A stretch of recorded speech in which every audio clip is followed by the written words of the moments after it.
Hello, Internet. Here we are for another vintage cube draft. Few cards are jumping out to me here. There's a channel. Channel's a fun one. Definitely has a very high ceiling. Like turn 2, you can often just win the game with channel. If I weren't going to take channel, which is what I'm leaning towards right now, other cards that I would be considering, Ugin is strong, but I don't want to start off with an 8 mana card. Force of Negation, I've liked quite a bit. I don't think it's quite as strong as channel, but I do generally like the card. Thalia,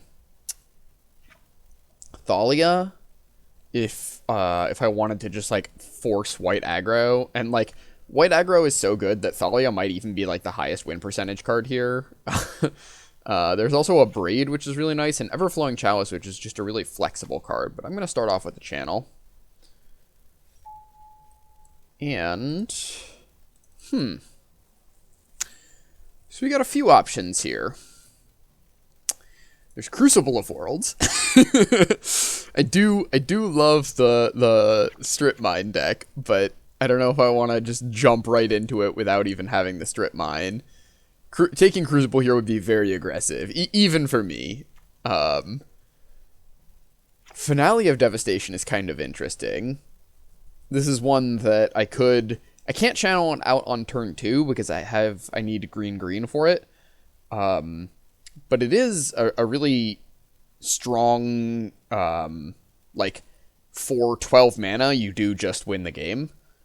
So that's one potential option. I'm kind of eyeing this Snapcaster Mage, though. I'm not necessarily committed to this channel, and Snapcaster, I think, is just the strongest card in the pack. So I'm going to take the Snapcaster and stay open here.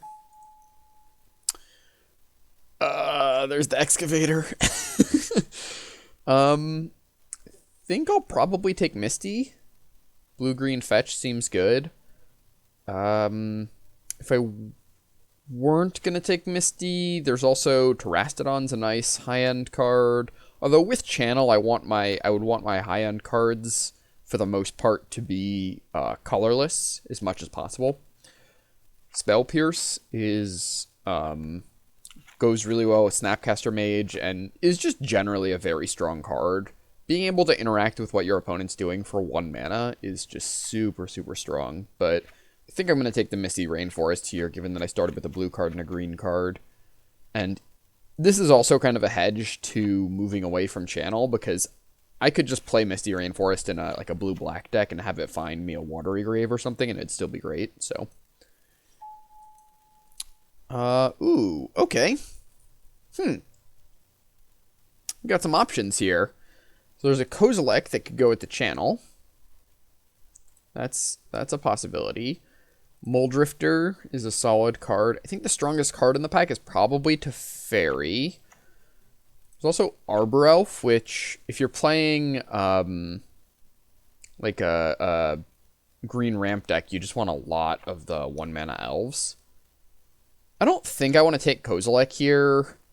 I mean, channeling out a Kozilek's fine, but I don't usually want that many high-end things, and I don't want to take it this aggressively. Like, I'll find something a little bit later that I can do. I'm also eyeing this Eternal Witness. Eternal Witness is kind of cool, especially in blue-green. Like, I can get back Channel, I can get back, like, if I find, like, a Time Walk or something, I can get back a Misty Rainforest. I'm going to take the Eternal Witness, see what we can do here. There's another big colorless card that I'm kind of considering. It's also just like Control Magic, Green Sun Zenith. Zenith is pretty nice in, I don't know, like, it works well with channel because you only need 1 more mana. So you can pay it on 3 mana, you can Green Suns out a big thing, like a Primeval Titan or something. I think I like that. Yeah, I'm just going to take the Green Sun Zenith. I'll put it at, I don't know, like the 2 or 3 or somewhere on the curve. Ooh, okay. So, these are the kinds of cards that I would want to be channeling, and this is around the time in the pack I'd want to pick them up, but now that I have a Green Sun Zenith, I kind of want this Primeval Titan. Huh. There's some awkward...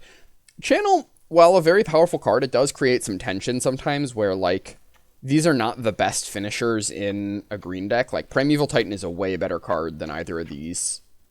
Sundering Titan or Ulamog are. I think because I have Green Sun Zenith, I'm going to take the Primeval Titan. I might just... So... I could just put this Snapcaster on the sideboard. I could just take Biogenic Ooze.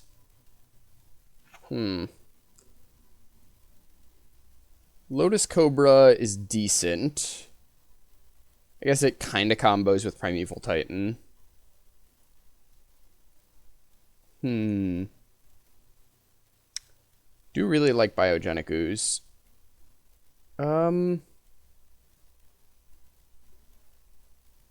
You know what? Let's take Biogenic Ooze. It's a fun card. I like playing with Biogenic Ooze. We might end up being more of like the big green mana deck, and Biogenic Ooze, I really like that there. I'll take the Dryad of the Elysian Grove. I don't think I'm playing any of these other cards. I guess there could have been some consideration to Maze of Ith because I can find it with Primeval Titan, but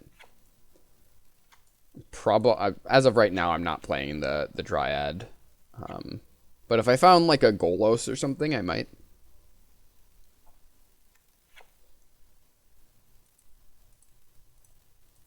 So we got a pretty solid start here. The Eternal Witness is looking a little awkward. Kind of wishing that was an Arbor Elf with the direction we ended up going. I had been... And I'm not necessarily off of the blue. I could still kind of pivot back to that. There's a Stomping Ground or an Acidic Slime. I might just take Stomping Ground. I don't know. Acidic Slime's good, but it's a 5-drop. We already have 1/5. You're going to end up with a bunch of 5s. You know, I think I might just take the Stomping Ground. I could see myself splashing red in this deck. Like, there's a chance this becomes a Birthing Pod deck. That's all I'm saying, right? There's a chance this is a Birthing Pod deck.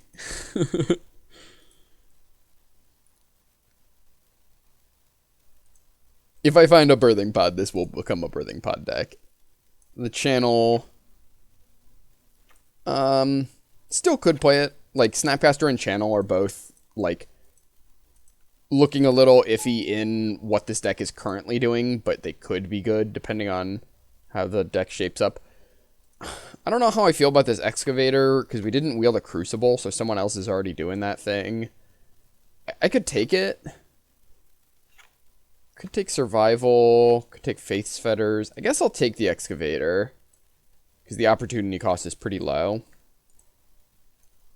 But it looks like someone else was trying to do the Crucible of Worlds thing, because we didn't wield that one. Okay.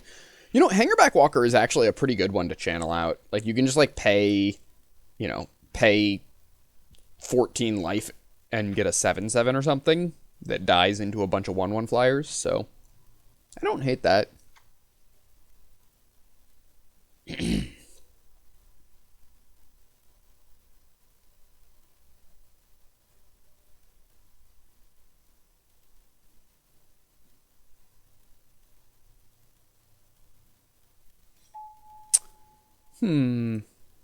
Guess I'll take Casualties. I'm not playing either of those other cards.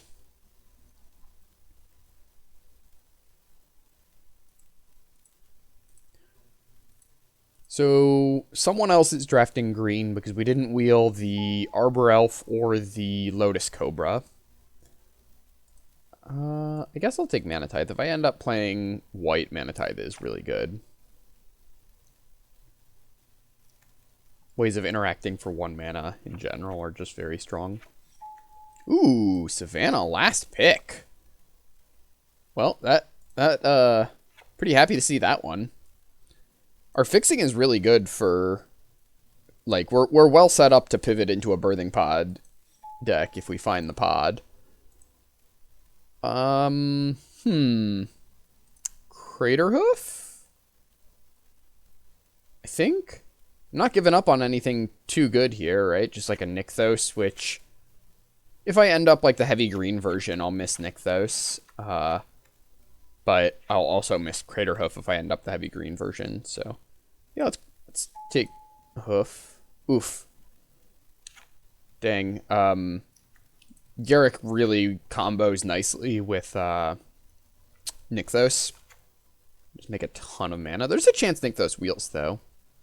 Especially if no one, like, if other people aren't drafting super heavy green. I think I still take Garruk. I really like Garruk. Yeah. Probably just Cultivate here.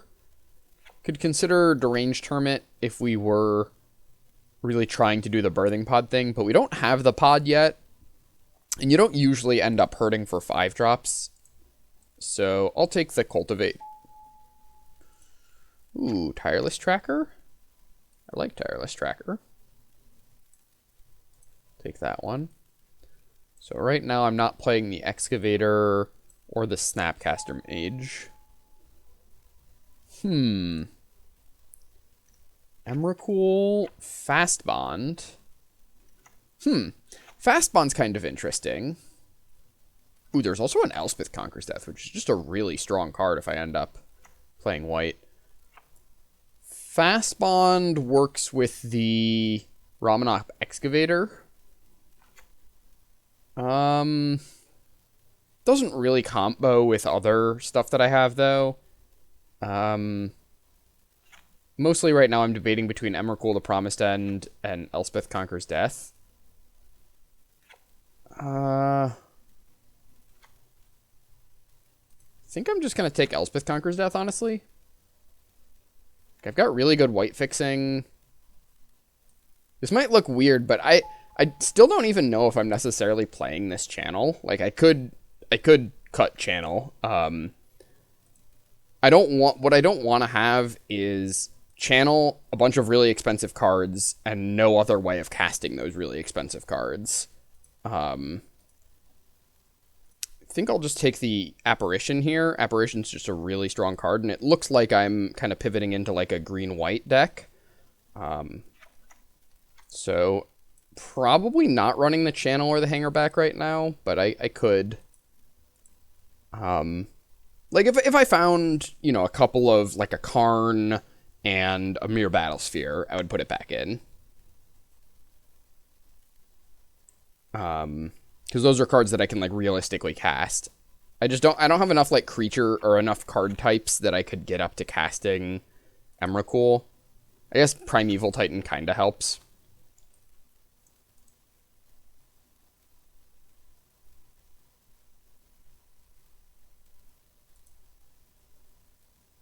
I do have a big gap in the most important slot, which is the ramp cards of green. So that's something I want to keep an eye out for. Really need a bunch of 1 and 2 drops here.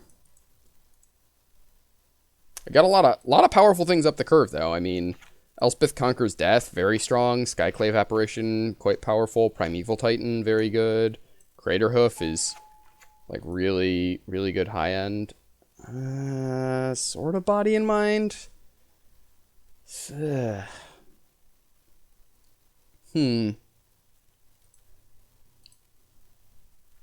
I could take Blade Splicer.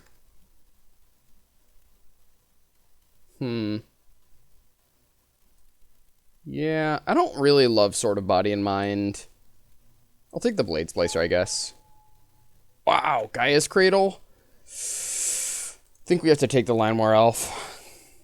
Pains me to pass a Gaia's Cradle, but we don't have any 1-drops.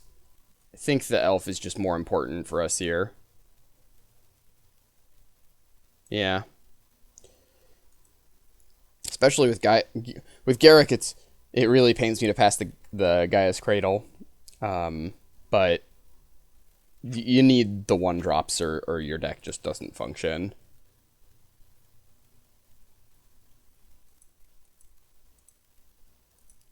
So deck's looking pretty good so far. Still want a little bit more here Would love if I didn't have to run... Ooh, wow, we wielded Nykthos. That's nice. I'll probably play the Nykthos. It's a little awkward now that we're playing some white. We're not, like, mono-green, but being able to find it with Primeval type... being able to untap it with Garruk, like, we've got some good combos.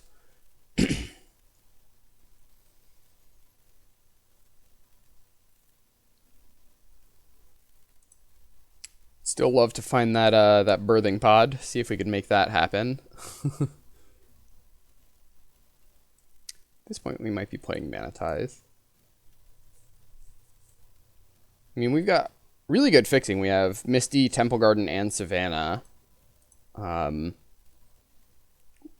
mind another piece or two just because I am playing two double white cards in a very heavy green deck.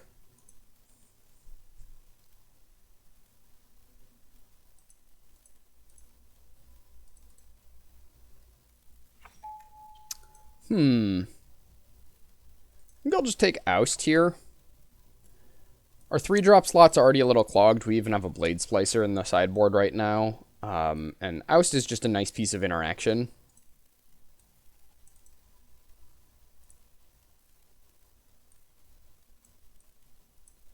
You can get it back with Eternal Witness as well.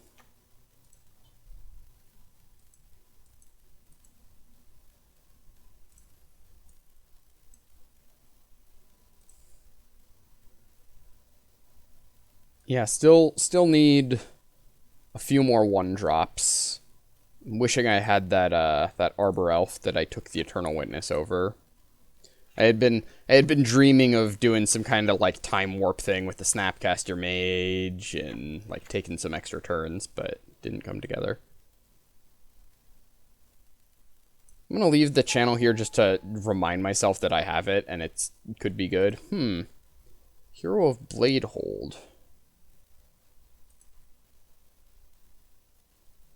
Would we be a Hero of Bladehold deck? You know, I'm gonna take the Drained Hermit. I don't think we're Hero of Bladeholding. I don't know. Maybe I could have considered it. This is nice. Okay. Okay. Like Hero is like a stronger card than Hermit. After wheeling the Nykthos, I thought that there was a small chance the Gaia's Cradle might wheel. Ooh, okay. Karn Liberate. Wow, Fractured Identity? That card is silly powerful. There's also Karakas and Windswept Teeth. Wow, this pack is great.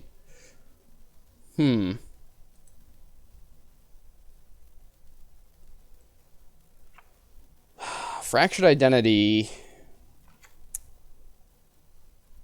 makes me like I would want to splash that. I don't really want to play like it would be stretching my mana even further than it already is stretched. I might just take the Karn and be back on the channel plan. Kind of like that. Yeah, let's just take the Karn. Oko? Oh, okay. Okay. Guess we were splashing blue anyways. I mean, Oko's just too... I can't pass an Oko. We'll figure out how to cast it. Oracle seems good. I think I have to take the Elvish Mystic here. Just really light on those 1-drops. There's a Blightsteel that would work with the channel.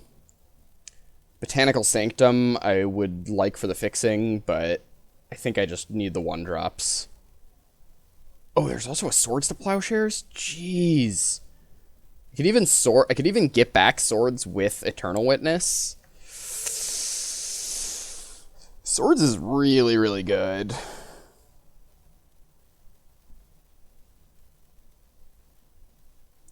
Alright.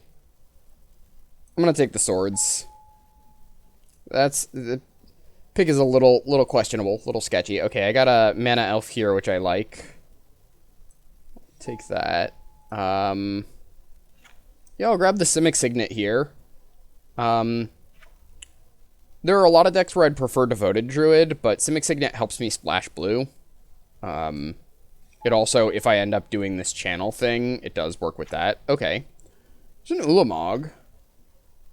I don't think I want to play Glenelendra or Teferi, even though they're strong cards. They would just stretch my mana even further. Ulamog is something that I, like, between Nixos, Primeval Titan, and Channel, I could actually feasibly cast an Ulamog.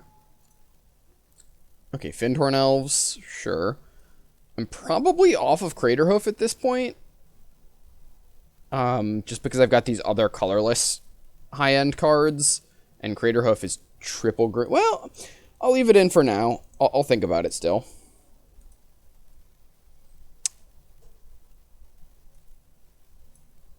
So, didn't find any red cards I want to splash. 1, 2, 3, 4 lands currently. Ooh, Windswept Teeth. Okay. 5. That's nice. Ooh, wow. Nissa. Nissa's great. Nissa is another way that we can get up to, like, Ulamog mana. So, this is what I was talking about with the channel, where, like, I like having some kind of backdoor ways to cast my channel targets. And here I do have that. I guess I'll grab the Stirring Wildwood. Condemn's good, but we already have Oust and Swords, and more fixing is just really nice. Wow, we wield the Elvish Mystic and the Botanical Sanctum. I think I'm gonna take the Mystic. I'm gonna take the Sanctum. I don't know. That could be wrong. I might want the Mystic there. I was worried about, like, having... Like, I'm already gonna have to make cuts. I do want more 1-drops, but having good mana for this Oko seems nice, too. Okay, so I'm probably not playing this. You know, I might side... there's a good chance I could play that Ancient Grudge, or bring it in out of the sideboard anyways against a very artifact-heavy deck. So, I think with how my deck ended up, I'm not quite on Nykthos. Nykthos is good, and it's nice with Garruk, but I don't have quite enough. Like, I'm not... Like, having a colorless land in this deck in the way that it ended up is a pretty big cost, and I'm not going to be making a ton of mana often enough that I think it's worth keeping in. Alright, so if I just hit add basics, let's go like that. What does that do? Okay, so that's 14 lands.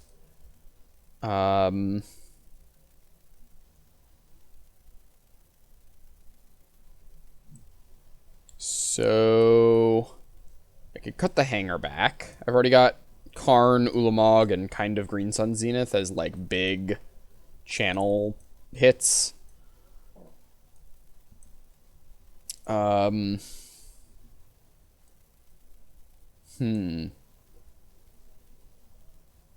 gonna put all these in the pile with the Craterhoof. So this would be 15 lands. Could consider cutting Nissa. Nissa is probably just the weakest card in the deck, I would say. Could also consider cutting the Craterhoof. Cutting Craterhoof makes Green Sun Zenith a little worse, because then I don't have quite as, like, oops, I win. Quite as easy to do that. I think I like cutting Nissa. Nissa's solid, but my 3-drop slot is already, like, pretty cluttered, and I think I like the 3s I have here better.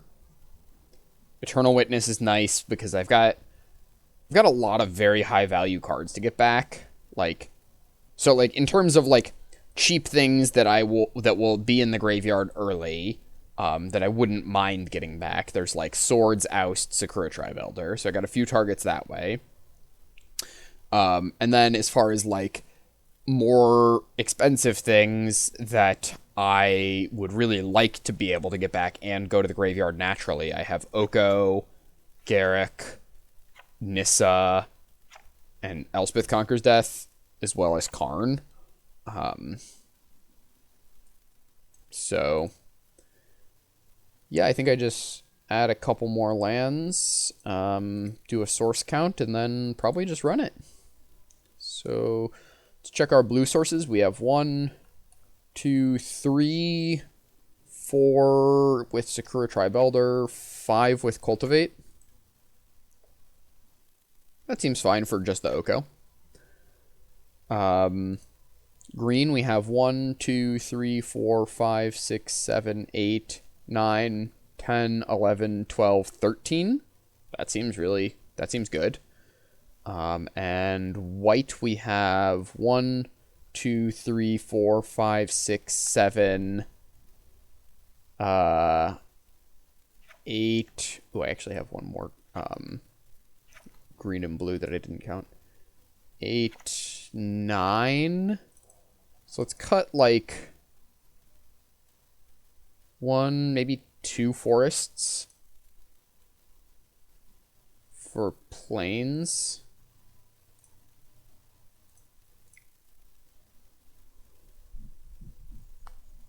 So how many green sources that are lands do I have? 1, 2, 3, 4, 5, 6, 7, 8, 9, 10, 11. I still have 11 green source lands plus these, which help me cast my double green stuff, and Simic Signet. Yeah. Deck seems good. I think I just run it like this. Okay, here we are for round 1. Yeah, this hand seems good. Play turn 1 Mana Dork, turn 2. Okay, well, now turn 2 is a little bit more clear. So turn 1, we're going to play a Mana Dork. Turn 2, we're going to play Mana Dork plus Signet. I think I like that better than playing out the Tireless Tracker without a land follow-up. Ooh, especially when I have a fetch land for next turn. That's very nice. Alright, so let's go ahead and play a Signet. And then Fintorn Elves. And I'll say go. By tapping that way, I was able to play around Mana Tithe. Because I never had... never was down to 1 mana. So, minor little note there.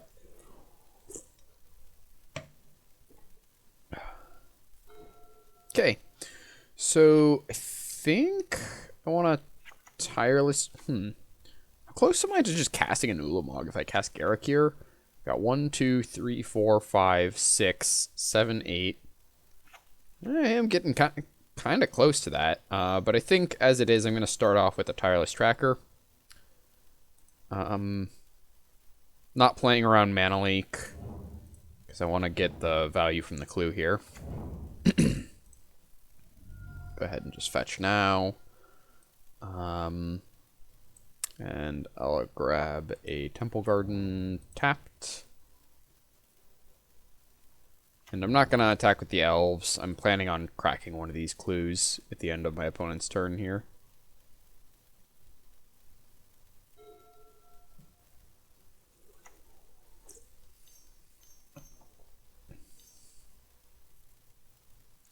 Alright.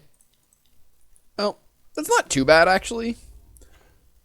Like, I mean, it's good, but we still have a Signet, and, like, we're still going to be playing 1, 2, 3, 4.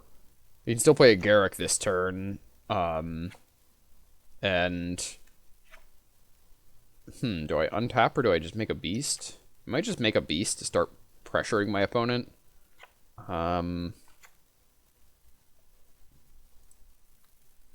Could untap and crack a clue.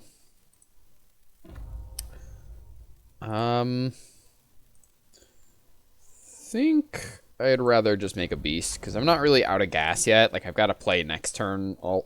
already lined up, so wouldn't mind just having a little bit more board presence. This looks like maybe Fractured Identity. That'd be pretty bad. Teferi. Okay, yeah, Teferi's good. That kills my beast, draws a card, leaves behind a planeswalker. Yep.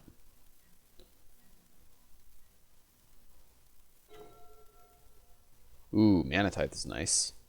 That'll... Ah, crud, except... The trinket text on Teferi is so annoying. I just do not like the design of that card. 1, 2, 3, 4, 5, 6. So I do need to untap 2 in order to Green Suns for a prime time here.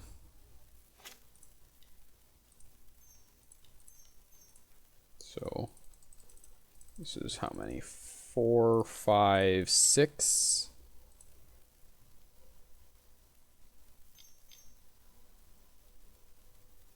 And so because of the way that Teferi is templated, I can't counter their miscalculation. Because it's each opponent can only cast spells anytime they could cast a sorcery. I cannot cast Mana Tithe because I can only cast it if I could cast a sorcery. So, good job, Teferi.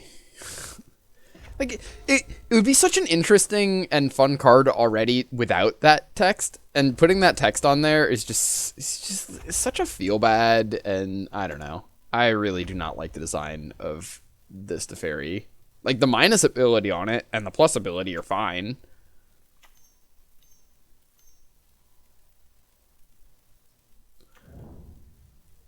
Just, ugh. Yep. Okay, so let's see. I have 1, 2, 3, 4, 5, 6. Could have up to 8 mana. So I'll probably just Elspeth Conquers Death this Teferi. And I guess I could hit the Blade Splicer and make a beast, and then my beast could block the golem. I don't get to leave up Mana Tithe that way. Alternatively, I could crack a clue, see what we find, but then I'd be kind of committing to using Garruk's plus ability. 1, 2, 3, 4, 5, 6, 7, 8. Kind of close to Ulamog, but not quite there yet. I don't think I want to... Let's crack a clue. I don't think I want to... Except, don't do that, because if I draw an Oko, I do want to be able to cast it.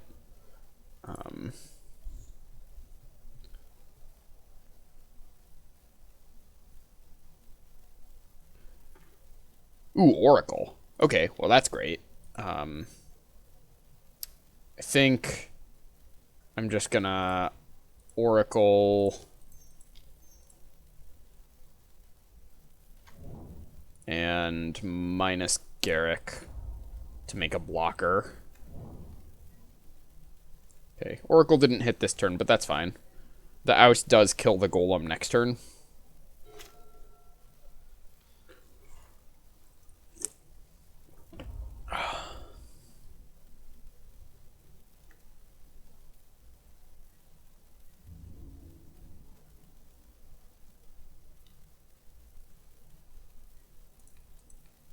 Alright, I'll block to keep my Garruk alive here.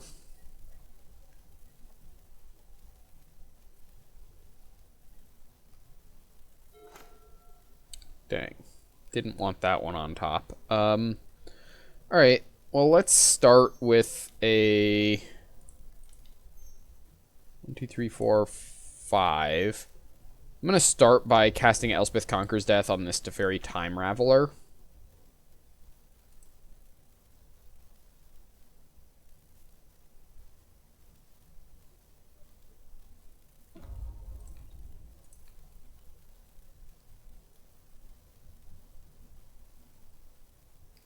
So I'm gonna Now I'm going to minus Garrick. I'm going to try to minus Garrick again next turn to get him in the bin so that I can bring him back with this Elspeth Conquers Death, I think. I could also consider just taking back the Tireless Tracker. It'll depend on what the board state is like. Not going to attack because if they have Restoration Angel, it's just a huge blowout.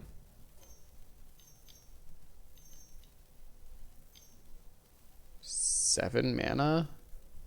Amaria's Call. Oh, that's good. Yeah, Amaria's Call is strong.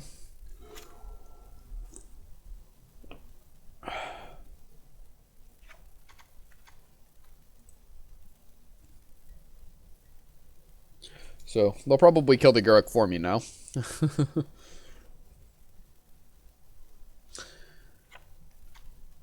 It's nice that I'll be able to get a shuffle with this Sakura Tribe Elder. So I am getting pretty close to Ulamog. Like, when I'm able to bring back the Garruk with Elspeth Conquers Death. Okay, Caracas is kind of annoying. What do they hit here? Do they hit my Elspeth Conquers Death? Yeah, they do. Okay. Alright. Yep. Craterhoof.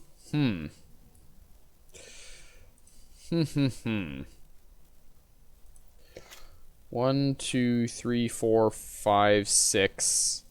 This will be 7 when I do this. Do I want a Craterhoof on top? I am kind of close to casting it.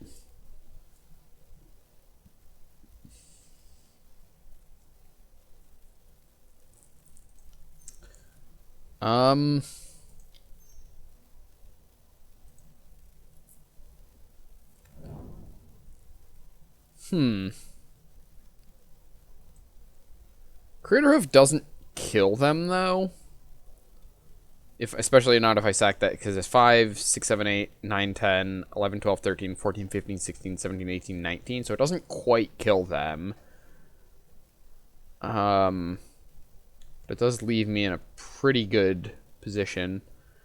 I think I'll keep the Craterhoof. I feel like having access to that is pretty strong. And here I will go ahead and attack. Actually, I'm not going to because I don't want to let them get their thing in the graveyard for Elspeth Conquers Death.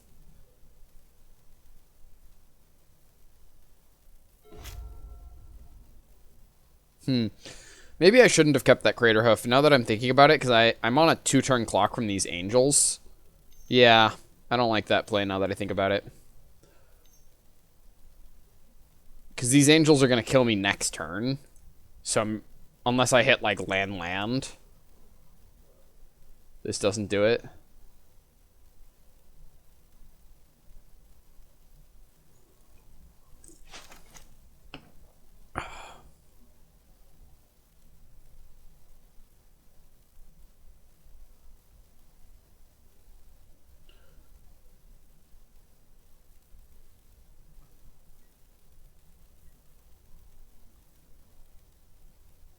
Yep. Opponent gets in. Sure.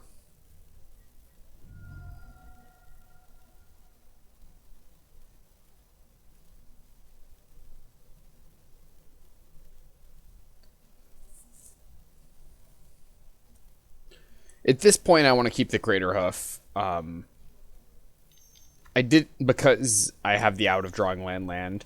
Before, shuffling it away would have meant... Oh, well. We'll see what they target here. They probably hit our Oracle, right?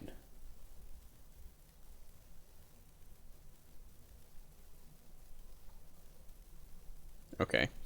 Well. Yeah. I'm not gonna activate the Sakura Tribe Elder just yet because I would let them know what is on the top, and I don't want to do that. But I don't want this Craterhoof anymore because Craterhoof, now I confirm does not do it for me.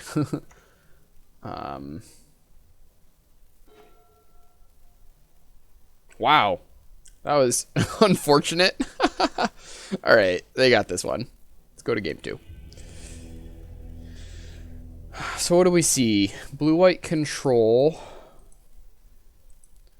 So Nissa seems pretty good. They've got a lot of bounce.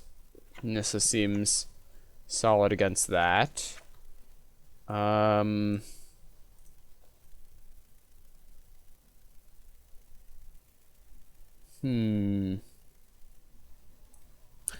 Tithe maybe I take out because they have Teferi that shuts it down. Yep. Okay. Hand kind of ramps into nothing, but I'll keep it. I guess some thought to whether I want to play out the Misty or not because I have a Tireless Tracker, and an Oracle that fetch lands are good with. I doubt I'm gonna Swords anything on the first turn anyways, so I think I will just play out a Forest and save this Misty.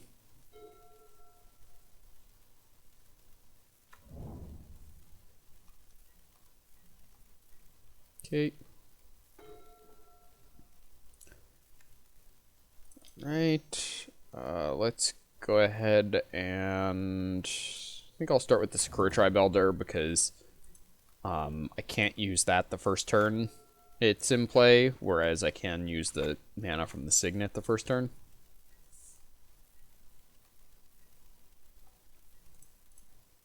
Okay. Go get a Plains.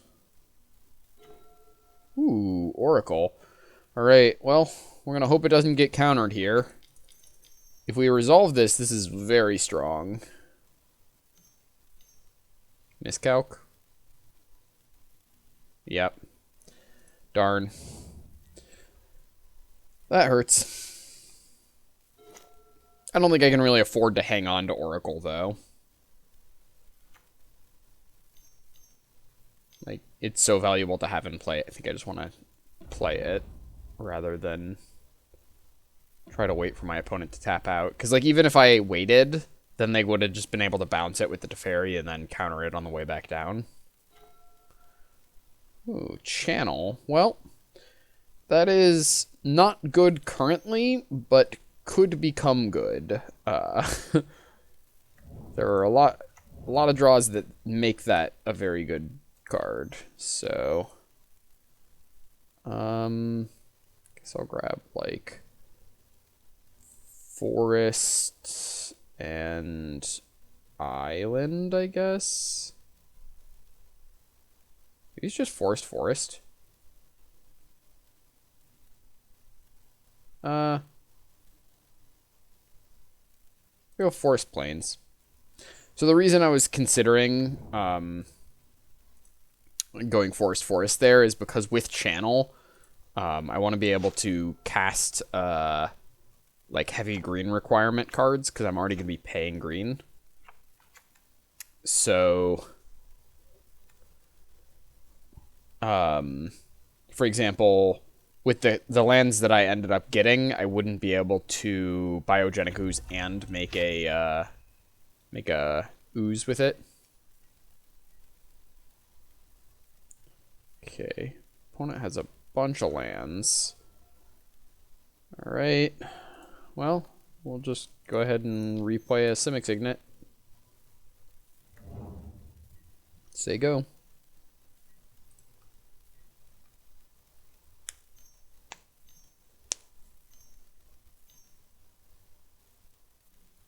Fact or fiction? Okay.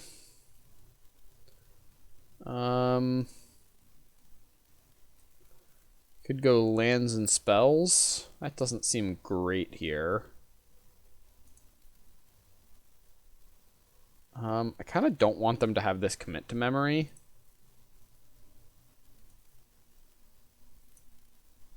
Oh, here, maybe I put the control magic and...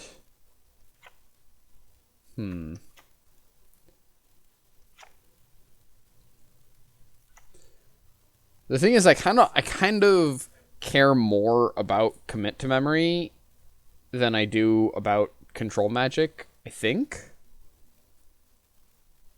But it is tempting to split control magic and a pile without blue so that they can't cast it. I think I'll do like that, maybe.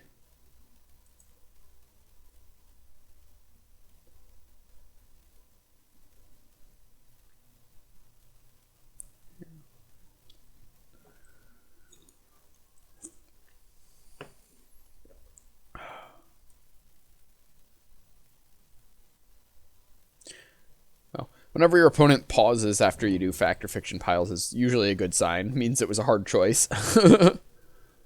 Okay, they ended up going for the commit to memory pile. So that's unfortunate. That was the one I didn't want them to take. Okay.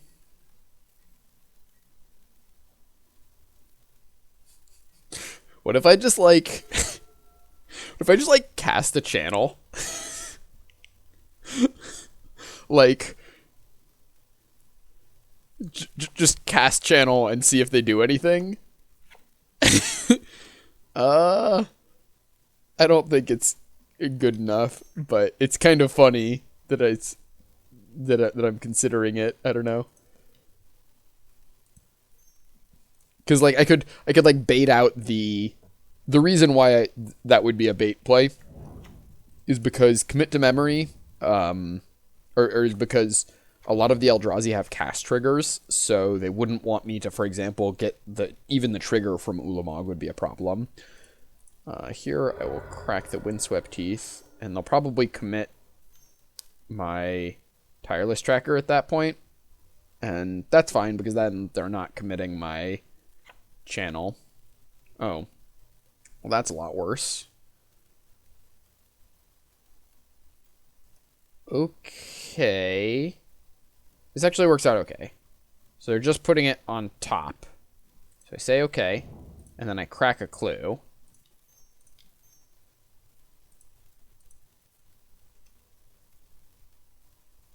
So I'm not shuffling away my Tireless Tracker is the key.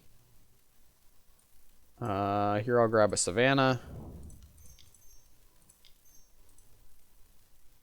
Play my Tireless Tracker again. And before they have commit up...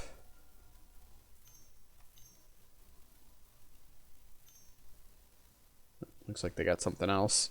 Anguished Unmaking. Okay. Well, I got some value from that one. Guess I'll grab an island here in case they're able to destroy my Signet. Alright, so they still have commit to memory, which is unfortunate. Would love to draw Ulamog. Ulamog would be nice. Because that would even kind of get through the commit to memory. Like, they could put it back, sure, but we would just be able to cast it again. Alright.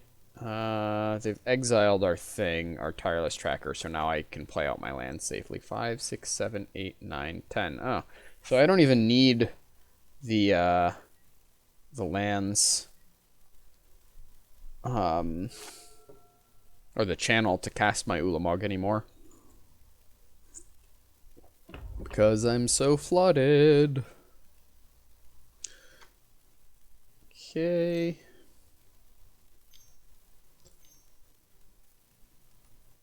Yep. Sure. Got a Blades Placer.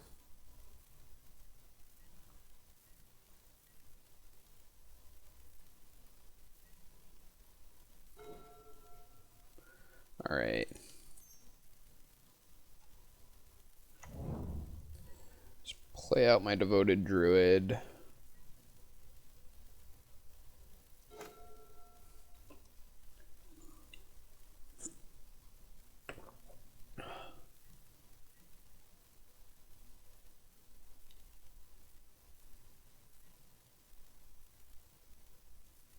Okay.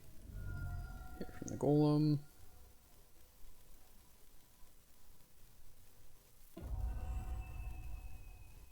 Oh, that's cute. Oh, maybe I should have responded to that. Oh, I can't. Oh, Teferi.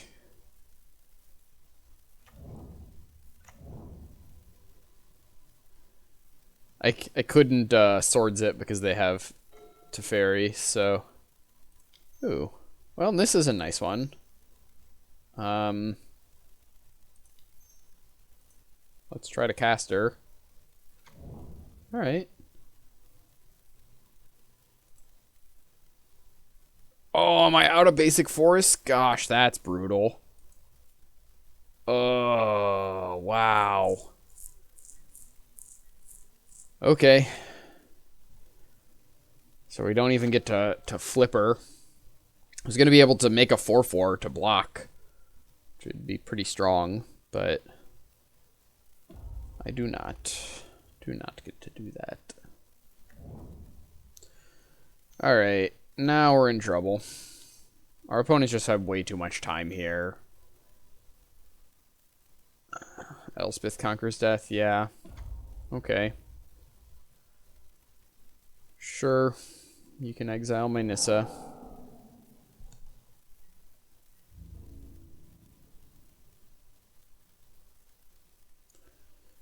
Yep, take a bunch. Ow.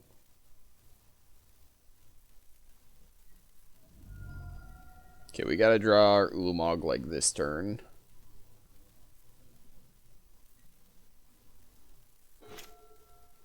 Okay, I think we're dead even if we draw him now, basically. That was unfortunate. Unfortunate.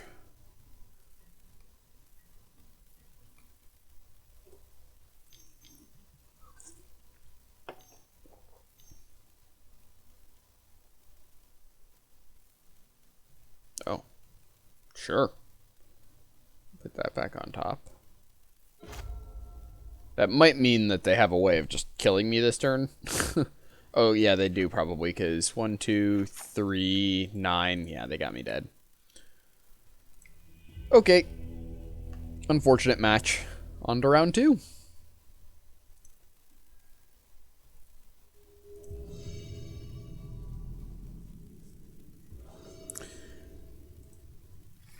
Okay, here we are for round 2. And we're one land away from this hand being great. If I draw one land, I can cast a turn 2 Karn. I'm gonna be greedy. I'm gonna be so greedy. Even if it's like a turn 3 Karn, it's not bad. Like that's still very strong.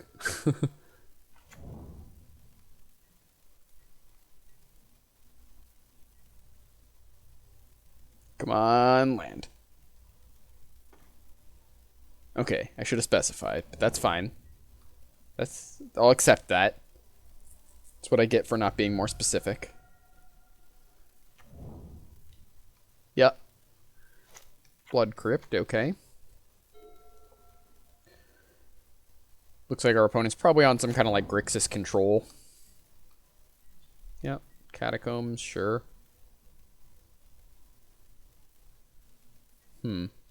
So, do I try to do this channel thing here?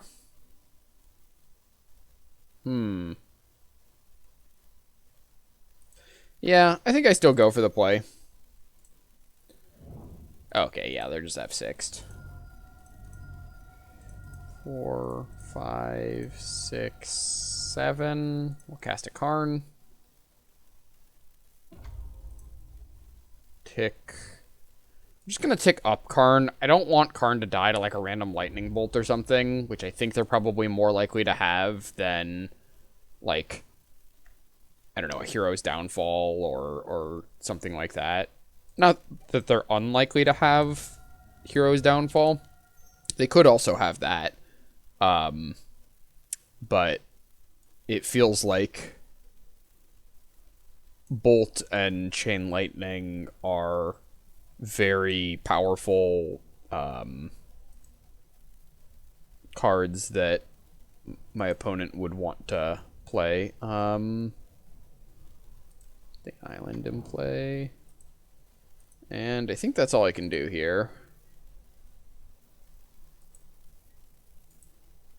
Yep.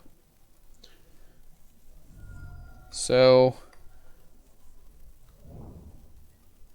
okay. Found a Badlands. So they might have like a Murderous Rider or Hero's Downfall, given that they haven't just conceded yet. Even if they do, though, I'm still in really good shape, because I can just play a Nissa.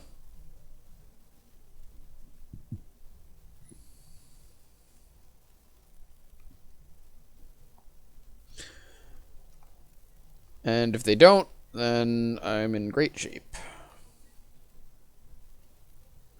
Okay.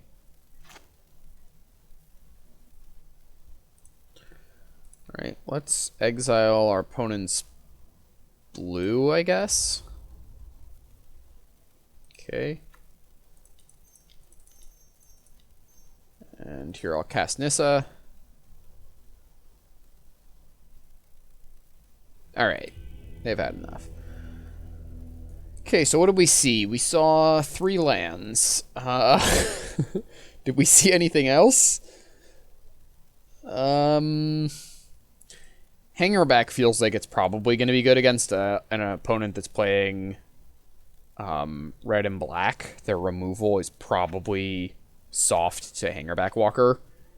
Hangerback tends to be good against like red and black and bad against like blue and white.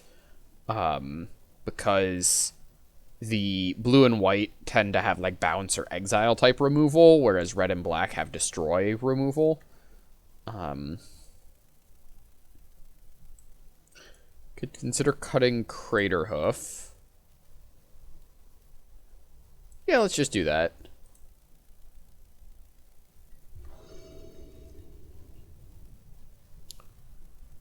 Okay. Hand seems decent. Don't have any of my 1-mana accelerants, but I do have a cheap interactive spell and a couple of good plays.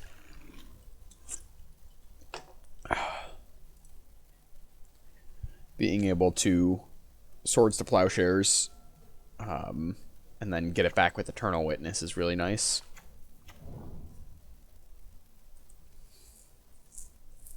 I think I'll probably lead on Stirring Wildwood.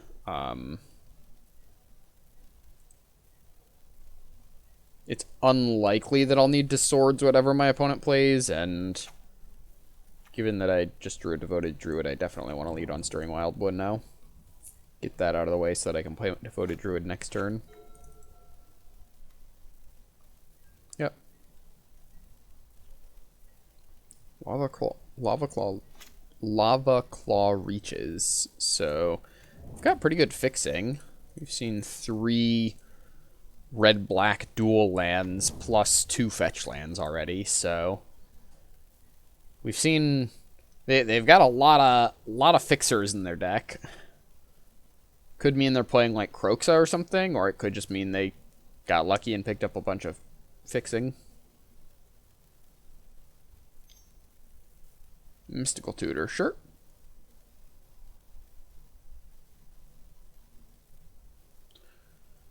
Their opponent playing Storm? Ooh, it looks like they are. Okay. Okay. Yawgmoth will. Lion's Eye Diamond. Uh-oh. Are they storming off? Go with the Yawgwill, crack the diamond with it on the stack. Yep. Okay. This is pretty powerful, yeah. So they get to cast Lion's Eye Diamond again, and now they have no cards in hand, so it has no downside. So they could just play a 1,000-Year Storm, but they'll probably Time Twister. Yeah, that was my guess. Ooh. I think they might have wanted to crack the Lion's Eye Diamond to do that, because now they have 7 cards in their hand. You usually want to crack the LED before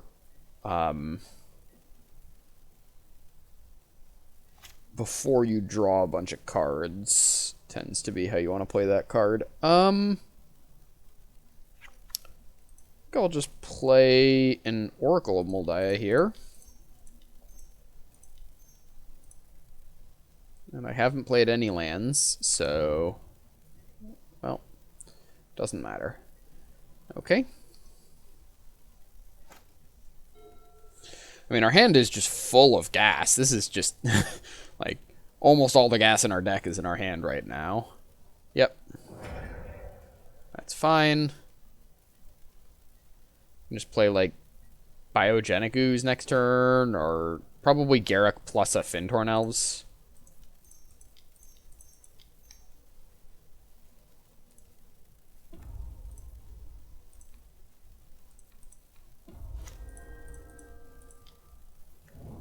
Yep.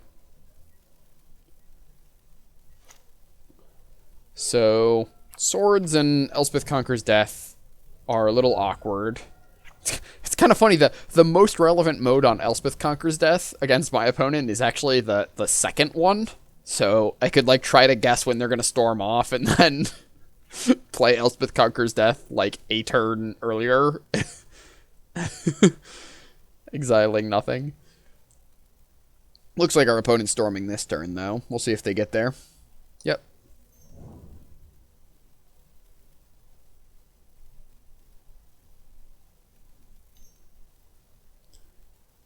So I'm not going to F6 because if my opponent's win condition is... Okay. So they're probably going to go for Brain Freeze and then, like, flashing it back. Or is this like a Snapcaster Mage, maybe? Okay. Yep. Oh, they're Brain Freezing themselves. Interesting. Okay. Okay. Huh. So maybe they've got like a Past in Flames or something? Alright. Let's, I think we just want to start Karn attacking my opponent's, mana here. Feels like I really want to be able to interact with whatever my opponent's doing, and this seems like the way that I am most likely to be able to do that. Okay, so tap, tap, untap, tap, tap. So that's 4, 5, 6, 7. Play a Karn. And could shoot the Lion's Eye Diamond. That's good if they're planning on playing like a draw 7. Could hit the Lava Claw Reaches. I kind of like that because otherwise they can just fire up the Lava Claw Reaches and kill my Karn. So let's just do that. I guess I had the play of blocking with the Devoted Druid. Maybe I didn't need to play it like that. Oh well.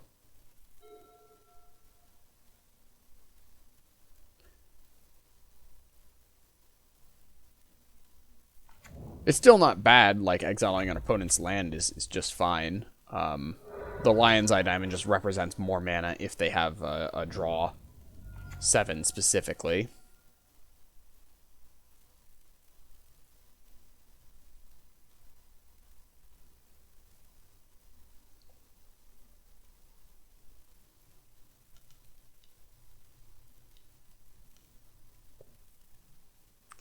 Expansion Explosion 1 on Karn. Okay. Sure. That's fine. Yep.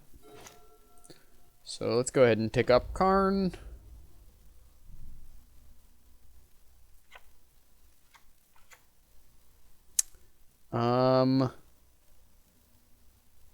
We can't quite kill our opponent this turn, can we? If we fire up the Stirring Wildwood, we would have to untap the Devoted Druid to do that, I think, right? Because we could, or if we wanted to attack with it. At which point it would have -1 power, up to 2 from Garruk, so 2 plus 4. So that's 6 plus... No, it doesn't quite get there. Okay. I guess we just want a Primeval Titan?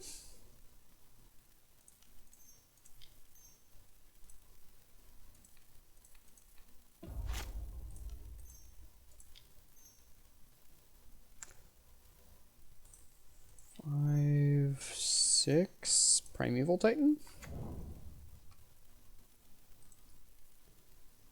And here I'll get, I guess, fetch lands.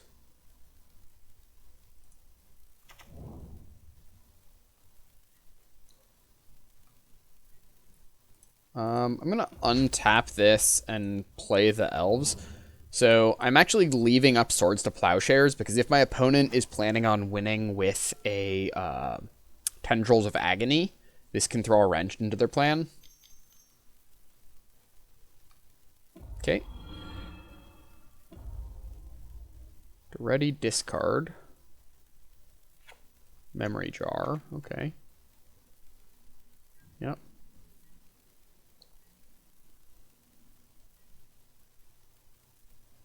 Okay.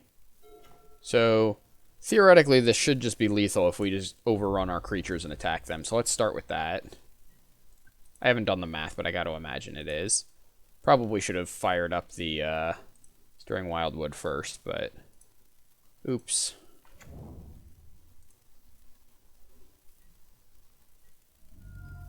Yeah. Okay. Well, that was not a super interactive match. Our opponent didn't end up getting there on Storm. Storm's kind of a goldfishy deck. Like, you don't really play against your opponent when you play Storm so much as you're playing against a clock of how fast can your opponent kill you. So let's see if we can get a more interactive and interesting match for round 3 here. Okay, here we are for round 3. This hand seems pretty strong. Yeah, as long as we're not interacted with, like as long as our opponent doesn't kill us or kill the Devoted Druid or Thoughtseize us or something, I should be able to cast a turn 3 Primeval Titan off this channel, which is nice. Can even cultivate as well.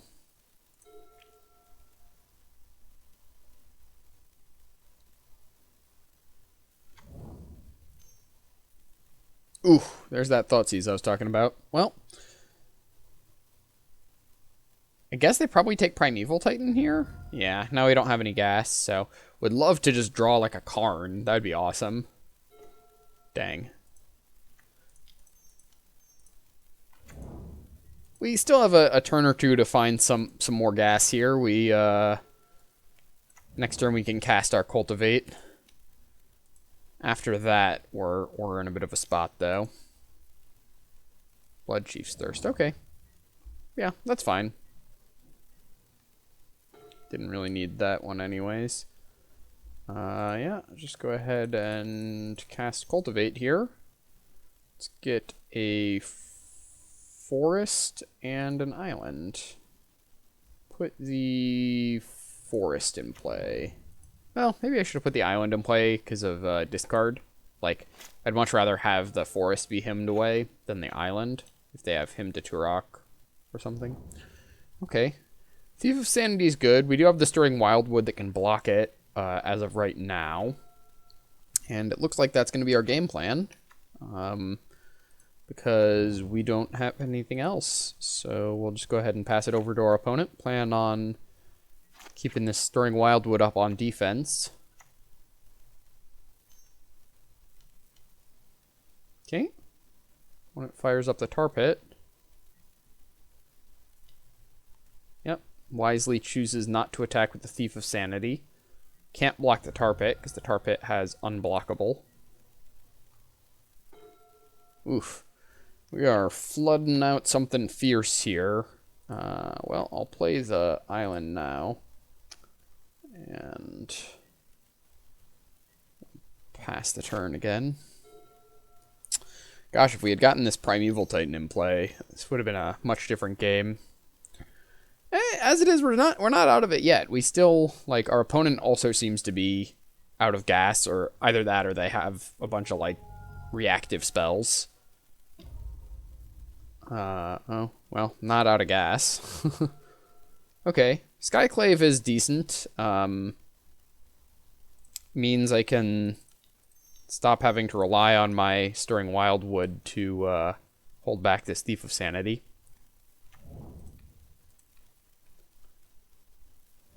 And in fact, I can actually start getting in with the Stirring Wildwood because it's not doing anything else.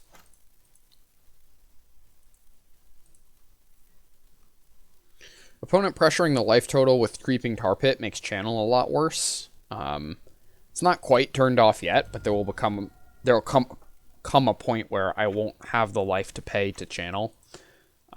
That said, I'll probably be able to cast anything I draw off it, like I draw at this point anyways, except for Ulamog. I would just need like a 2 or 3 mana bump from it.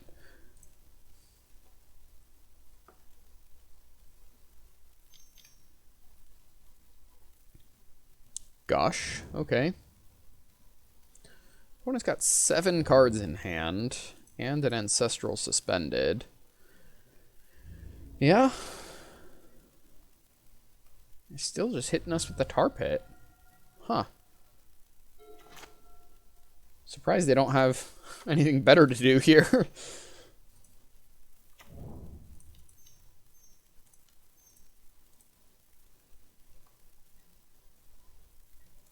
Well, let's get in with both our things.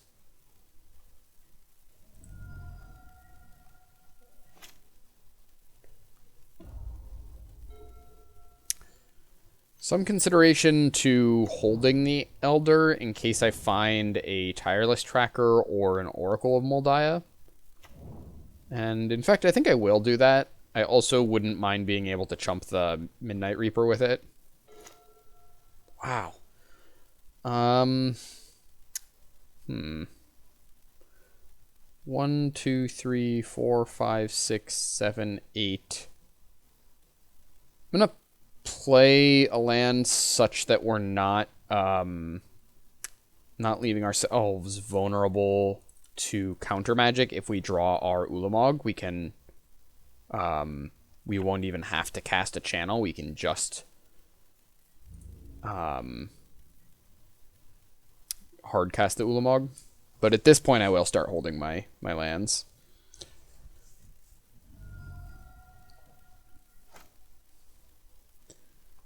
Yep. Ancestral Vision's down to 1. Opponent's about to get a windfall of cards. They're also looking at a bunch of cards with this Sensei's top, so... Inquisition. Sure, you can have my channel. That's fine.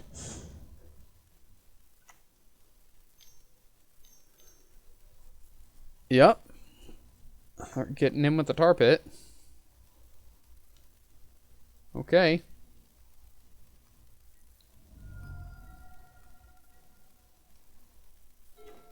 Ooh, Oracle. Well, we'll see what... This might prompt something from my opponent. They might have removal spells or control magic effects that they've just been sitting on.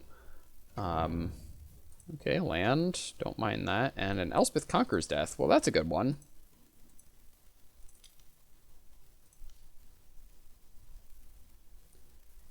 Go ahead and get in with the Stirring Wildwood. Not quite to the point where I'm attacking with all my creatures. They are down to 7. This is going to put them down to 6. And they draw a card from that. So... I mean, I have them kind of dead on board. They could animate the Tar Pit to block. But they would have to block my Stirring Wildwood as it stands. That said, they have 8 cards in hand. I'm sure they've got a bunch of stuff that they're going to play here. They might steal my Oracle of Moldiah. No? Okay. What is happening? I'm very confused. Alright, well, I guess we just fire up the Tar Pit.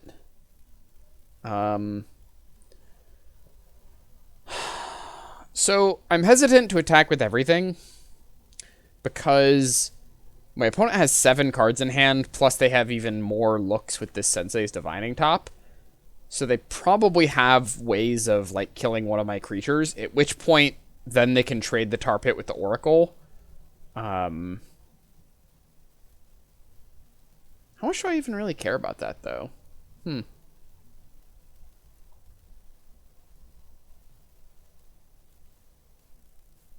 I could trade it with the Skyclave and get a thing back.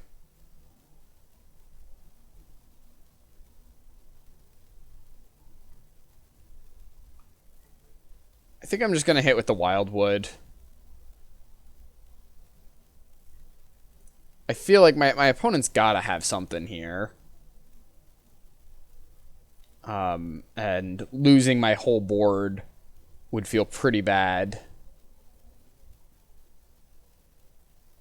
Or losing a key creature or something.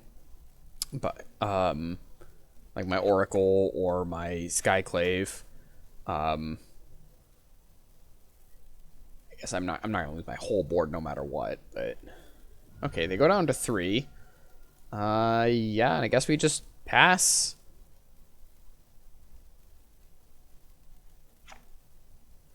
We could Elspeth Conquers Death with nothing, but that doesn't seem great.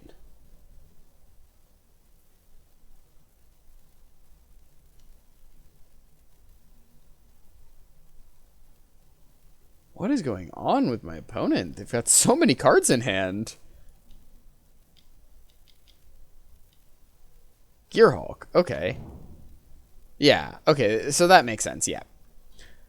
And they waited to my end step so that I can't Elspeth Conquers Death it.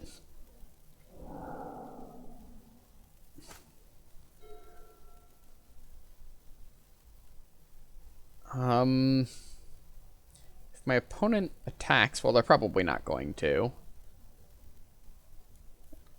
I don't think I want to sack the Sakura Tribe Elder. Oust is not ideal. Well, maybe I do. Maybe I'll sack the Elder. I don't know. Oust is not great because it gains them life, so the removing a blocker part doesn't really matter so much. And then they can also just Sensei's Divining Top to get back whatever I put on top. And Gearhulk is pretty bad to put on top.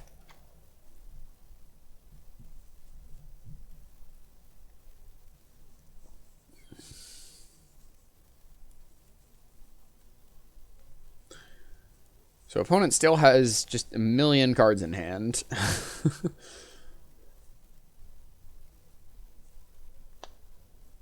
All the cards in the world. What you gonna do with it?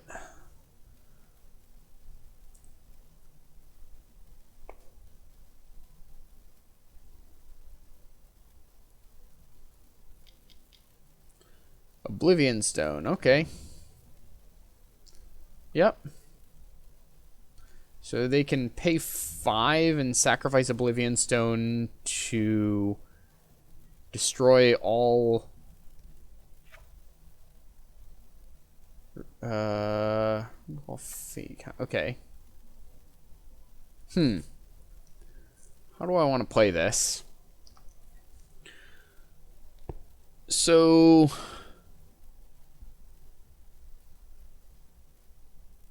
I could just draw the Oust.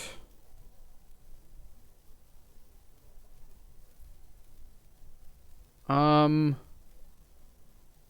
don't think I love drawing Oust here, though.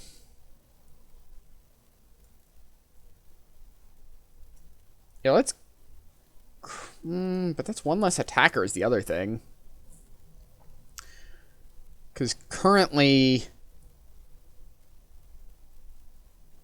Yeah, let's sack the Sakura Tribe Elder.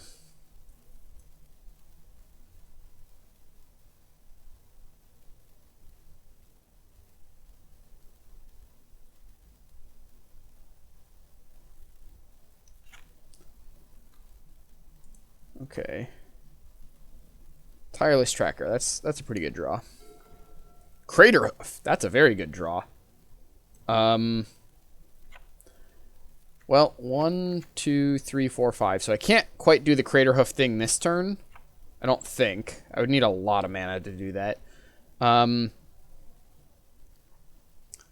So I think I just fire up this Wildwood and attack with everything. What do they do then? They have to crack the Oblivion Stone to not die. Except that doesn't work the way they want it to because it is non-land permanent and the Stirring Wildwood is in fact a land. So let's go ahead and do this. Let's fire up our Stirring Wildwood here. I think I'm just gonna swing out with everything. So I guess my opponent won't quite die because they'll be able to block with the Skyclave token.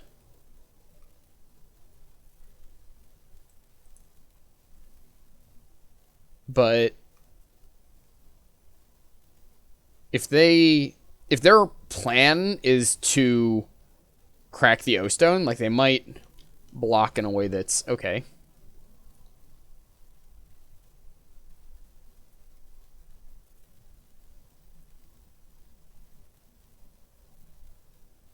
Okay. Well, that's fine. So, trading for the Wildwood. They get their Skyclave apparition, which is just fine because now I can 1, 2, 3. I can play Tireless Tracker. Oh, I gotta tap a green mana for that. Here I'm gonna exile the Oblivion Stone with our Elspeth Conquers Death.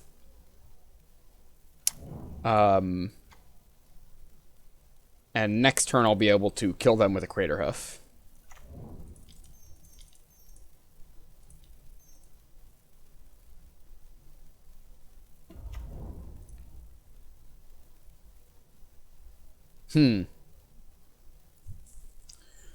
Some consideration to hitting the Gear Hulk, because I'm dead to a removal spell.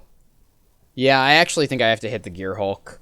Being dead to a removal spell is just too rough. This way they have to hold up mana. If they want to do the O-Stone play. Because if they tap out, then I can kill them with the haste from the Crater Hoof.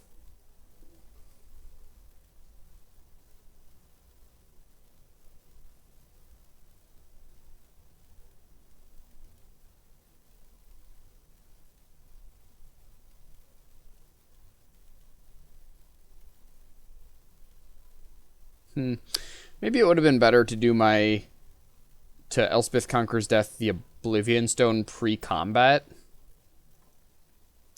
And then they would have had to crack it. Then I could have animated the Stirring Wildwood, and they would have had to block with the Illusion. Yeah, that probably would have been better. Oh well. Control Magic's fine. Yep. I mean, I still got a Crater Hoof coming. And I've even got... Uh-oh, is this a Fallen Shinobi? Oh no! They're gonna steal my Crater Hoof! Oh, this is bad. Oh, this is very bad. Yeah. Okay. Alright, well... Getting max punish for my play here. If I had played this better, I probably could have won. So could play the Botanical Sanctum. Yeah, let's start with that. Eternal Witness. What does Eternal Witness do for us? We could grab Skyclave and hit the Control Magic. Okay, so we're not quite dead. We're not quite dead. So let's go crack a clue. Ooh, Oko on top. I like that. Let's 1, 2, 3. To get back our Skyclave apparition. Okay. Yes. Let's 1, 2, 3. Play Skyclave. Hit Control Magic. Giving me back my Tireless Tracker. Play a Misty. Get a clue. I can crack the clue to find, or to draw the Oko. I can't play it yet, though. I guess it's probably safer on top of my library than anywhere else, honestly. Yeah, so let's do that. Okay.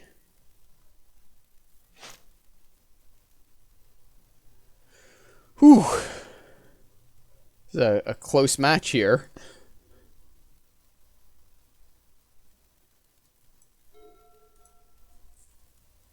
So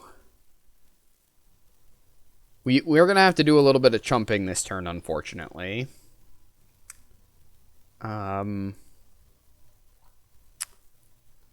Okay. We go to attacks.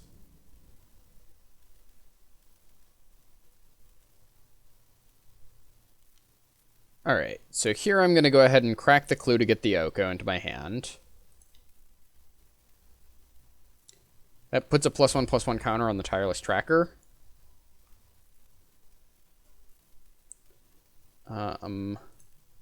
Let's go ahead and Misty. This does put me dead to, what's that card? The Escalate thing. I'm drawing a blank right now. I think I want to try to get back the Crater Hoof with Elspeth Conquers Death, maybe? So I could draw another card off of Tireless Tracker to put Crater Hoof in my graveyard. Yeah, I think I like that.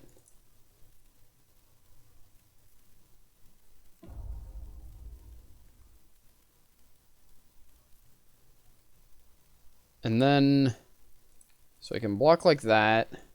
I might just block that way. And they get a 4/4, but I'm going to get back a Crater Hoof next turn. Well, If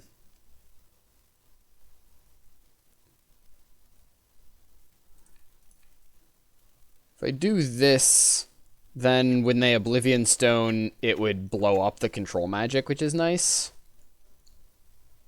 Or the token from the control magic.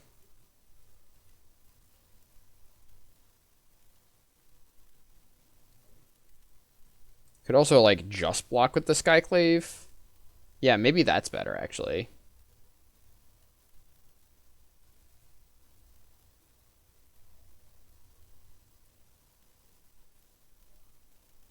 Yeah, let's do that.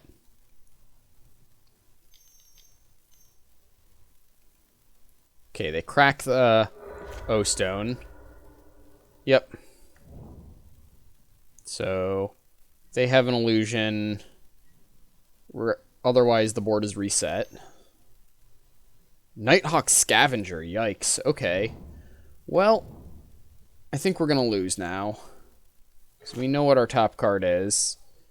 So, we could make... We could Simic Signet and Elk it, but that doesn't quite get us there. We could make a food, but that only gains us 3, and the Nighthawk Scavenger would kill us. Okay. Well, I think we died to that misplay there. If we had hit our opponent's O-Stone pre-combat that turn, I think we would have been okay, because then they wouldn't have had a chance to Fallen Shinobi. Oh well. It did lead to some fun gameplay moments, so I'm not upset about it, because I got to see that crazy Fallen Shinobi play when I'm stealing our Crater Hoof.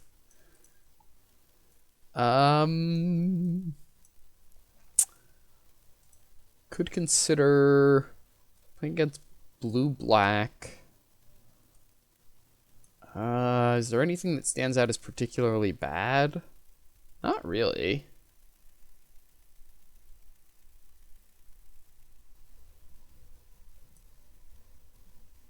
Yeah, I think we probably just run it back.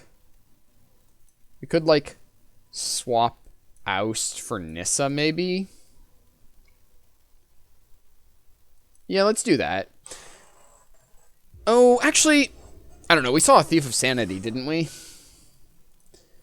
Maybe we wanted Oust. Oh, well. Alright, gonna keep this hand. Can't cast our Skyclave Apparition just yet, but we get to Mana Tithe our opponent's first play, maybe. If they have a turn 1 play, anyways. I'll go ahead and Mana Tithe that. Not the best target to hit with a Mana Tithe, but I'm going to be using my mana, and I want to make sure I'm spending this while it's good. It's also possible my opponent might have kept a greedy hand, hoping that Ponder would dig him out of it, so they might have like a 1-lander or something. Green Sun Zenith. Okay, well, that'll be a good thing to go get like our big finisher once we have a bunch of lands in play off this Oracle. Never mind. Okay, so Mesmeric Fiend will probably take our Oracle, I'm imagining, yeah. Would love to draw a white source for the Skyclave. That would be quite good. Hey, a white source for the Skyclave. That's quite good.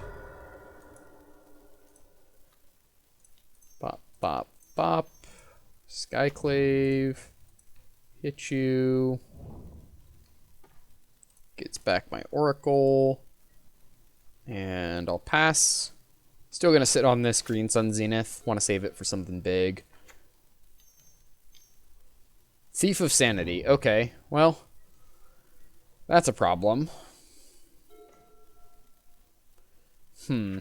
So, what do we have? What are our hits with Green Sun Zenith? We don't have like an Elder Gargaroth. I don't think we have anything that can deal with flyers, unfortunately. Yeah, let's just start with Oracle here. Okay, land. And Nissa. Okay.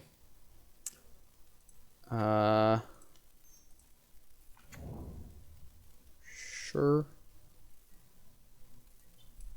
I'll hit with the Skyclave because there's no way they block here. I mean, if they block here, I'm very happy. Please block. That would be great for me. Yeah. Didn't think so. Next turn I've got 1, 2, 3, 4, 5, 6, 7, 8, maybe 9 mana. If I get up to 9, I could Green Suns for Craterhoof.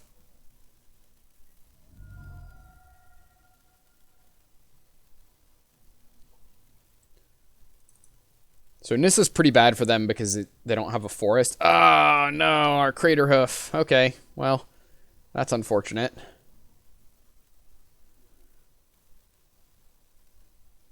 Oh, no. Yep.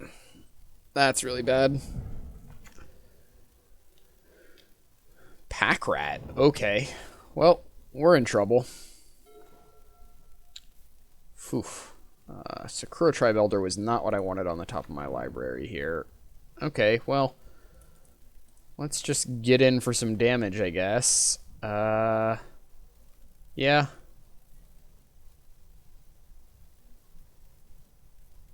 Really?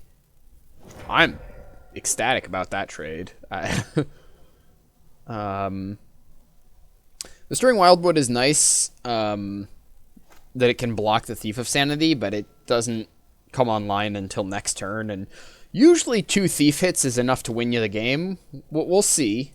We know our opponent passed on a Nissa and a Craterhoof Behemoth. Okay, Fyndhorn Elves. Plains, Sakura Tribe Elder. Control Magic, our Oracle. Yeah, I don't like that. Okay. So, I guess we just start making beasts? Alternatively, we could, like, attack with the Stirring Wildwood and hold it up, I think. Like, untap it. 1, 2, 3, 4. Yeah, I think that works. And I think that threatens lethal next turn. I haven't done the math, but it seems like it would.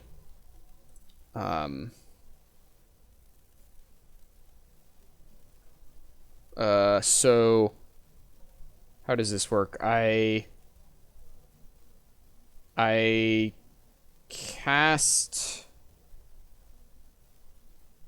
Okay, so I fire up the Stirring Wildwood, attack with it, untap Devoted Druid. Well, here, let's... Yeah. I want to make sure this Garruk resolves, because if it doesn't, then I don't really want to make this play. So let's check if this Garruk resolves first before we do anything else. Okay, Garruk does resolve. So, gonna put a counter on this Devoted Druid, fire up our Stirring Wildwood to attack our opponent. Boom. And then we can Garruk, untap... Oh. This does not work the way I thought it did. Oh, this is bad. Oops. Well, I can untap the Wildwood. I just can't untap the lands I need to activate the Wildwood. So that's not ideal. So they're gonna get another Thief hit in. 1, 2, 3, 4, 5, 6, 7, 8, 9, 10, 11, 12, 13. I guess I still untap. Because this way, they at least have to... trade the Oracle for the Skyclave if they want the Garruk not to ult, or they have to pass on a Thief hit. Or, like, have another creature or something.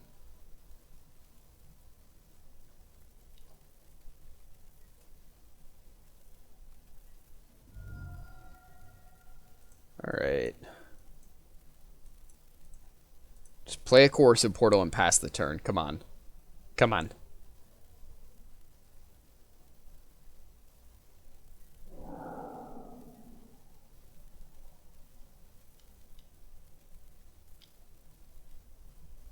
Cultivate?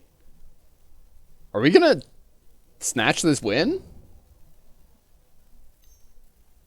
Brainstorm? I think we might win here. Right? We fire up the Wildwood Ultimate Garruk. Oh, no.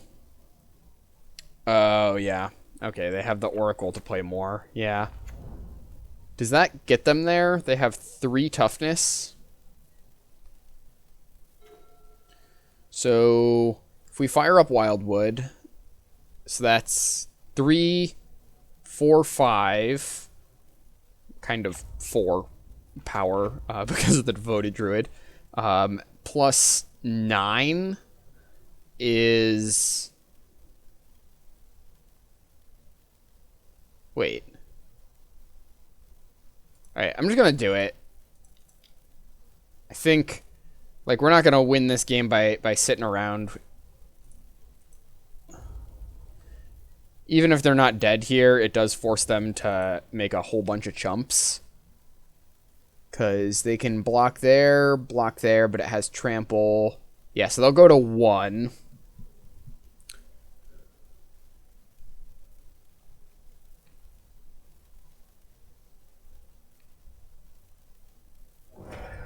Yep. Okay. Say go.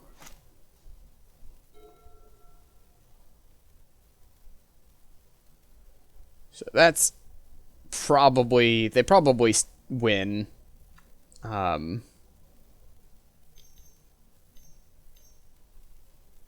don't think we're going to be able to get through this last point of damage now that they have a bajillion cards. They've gotten in like 3 or 4 Thief hits now. We only have 2 attackers. We know they have at least 1 blocker.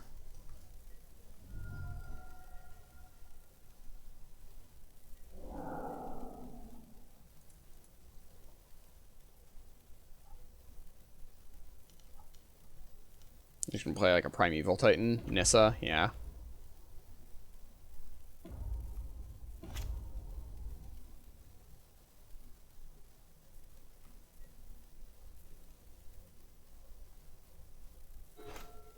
Alright. I think our opponent's got this one. Yeah. 1, 2, 3, 4, 5, 6, 7, 8, 9. You know, I guess there's like an off chance that we could like stay alive long enough to find an Ulamog and then that could win it for us. So maybe I don't concede just yet. Okay. I'll play out like another turn or two here.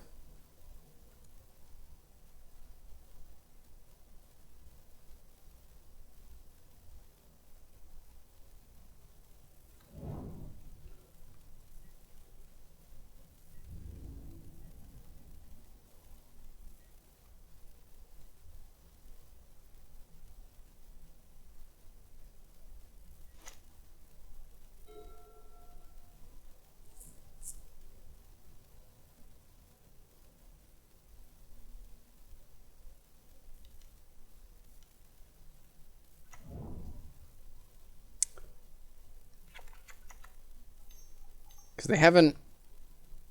Our Ulamog is either in our deck or in our opponent's exile. We still have one face-down card.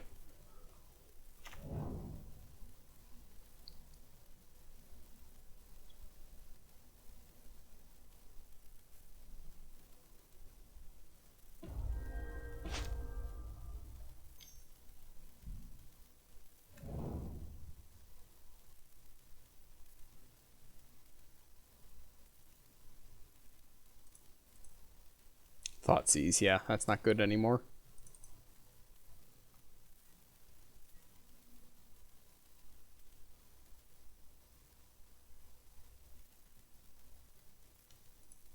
Alright, well, we'll take a bunch, but we at least get to eat the Thief of Sanity. So that's something.